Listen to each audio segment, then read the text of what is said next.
Assalamualaikum warahmatullahi wabarakatuh. Hai teman-teman, apa kabarnya kalian hari ini? Semoga kita semua diberi kesehatan dan kebahagiaan selalu. Amin ya robbal alamin. Sebelumnya, saya izin memperkenalkan diri. Nama Irma Oktaviani, Prodi PGSD semester 5, mahasiswi dari kampus STKIP Purwakarta. Di sini saya akan memenuhi salah satu tugas mata kuliah pembinaan pengembangan bahasa dan sastra Indonesia yang diampu oleh Bapak Yudi Bahtiar MPD. Baik, pada kesempatan kali ini saya akan membahas materi tentang pembinaan ejaan bahasa Indonesia yang disempurnakan dalam kehidupan bermasyarakat. Sebelum ke materi inti, saya akan sedikit mengulas latar belakang tentang pembinaan ejaan bahasa Indonesia yang disempurnakan dalam kehidupan bermasyarakat. Dalam kehidupan sehari-hari, seringkali kita menjumpai orang-orang yang sulit mengungkapkan maksud atau segala sesuatu yang ada dalam pikirannya, dan sedikit sekali variasi bahasanya. Dalam memadukan satu kesepakatan dalam etika berbahasa, disinilah peran aturan baku tersebut digunakan.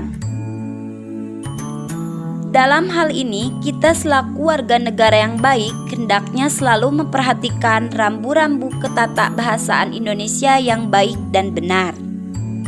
Nah, jadi itulah yang melatar belakangi kenapa dalam kehidupan sehari-hari kita harus memadukan satu kesepakatan dalam etika berbahasa.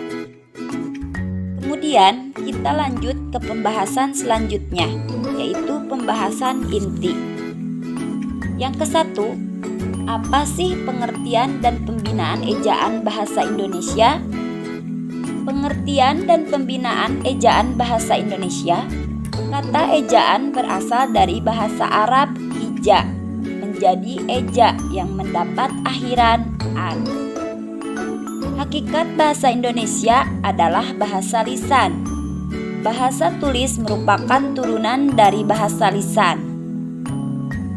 Menurut KBBI tahun 2005 halaman 285, ejaan adalah kaidah-kaidah cara menggambarkan bunyi-bunyi atau kata, kalimat, dan sebagainya dalam bentuk tulisan atau huruf-huruf serta penggunaan tanda baca. Kemudian yang kedua, bagaimana pemakaian huruf yang tepat? Ada beberapa macam pemakaian huruf yang tepat, di antaranya yang pertama huruf abjad. Dari contoh gambar tersebut, di sini kita bisa melihat cara penulisan dan cara membaca huruf tersebut. Kemudian yang kedua, huruf vokal. Dari gambar tersebut menjelaskan huruf yang melambangkan vokal dalam bahasa Indonesia terdiri atas huruf A, I, U, E, O. Dalam pengajaran lafal kata dapat digunakan tanda aksen jika ejaan kata menimbulkan keraguan. Kemudian selanjutnya huruf konsonan. Menurut KBBI, huruf konsonan adalah huruf yang digunakan untuk melambangkan fonem konsonan, yaitu huruf B, C, D, dan seterusnya. Lanjut ke pembahasan yang ketiga. Bagaimana penulisan huruf yang tepat? Dalam sistem alfabet, umumnya terdapat dua kelompok yang digunakan, yaitu huruf kapital dan huruf kecil. Huruf kapital atau huruf besar adalah suatu huruf yang berukuran lebih besar dan berbentuk khusus. Sedangkan huruf kecil adalah huruf yang berukuran lebih kecil. Kemudian pembahasan yang terakhir, bagaimana penulisan kata yang tepat? Di sini ada beberapa jenis penulisan kata yang tepat, yaitu yang pertama, kata dasar, Yang kedua, kata turunan. Yang ketiga, kata ulang. Yang keempat, gabungan kata. Yang kelima, kata ganti. Yang keenam, kata depan di, ke, dari. Yang ketujuh, kata si dan sang. Kedelapan, partikel. Dan kesembilan, singkatan dan akronim.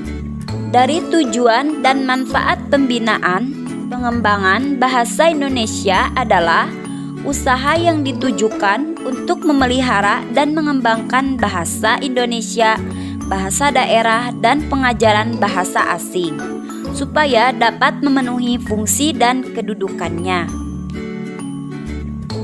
Dari pembahasan di atas dapat disimpulkan bahwa ejaan adalah seperangkat aturan tentang cara menuliskan bahasa dengan menggunakan huruf, kata, dan tanda baca sebagai sarananya. Ejaan merupakan kaidah yang harus dipatuhi oleh pemakai bahasa demi keteraturan dan keseragaman bentuk, terutama dalam bahasa tulis. Nah, itulah sekilas pembahasan mengenai pembinaan, pengembangan bahasa, dan sastra Indonesia. Mudah-mudahan materi yang saya sampaikan dapat bermanfaat bagi kita semua, khususnya bagi saya sendiri. Dan mohon maaf apabila dalam materi yang saya sampaikan banyak sekali kekurangannya. Wabillahi taufik wal hidayah. Wassalamualaikum warahmatullahi wabarakatuh.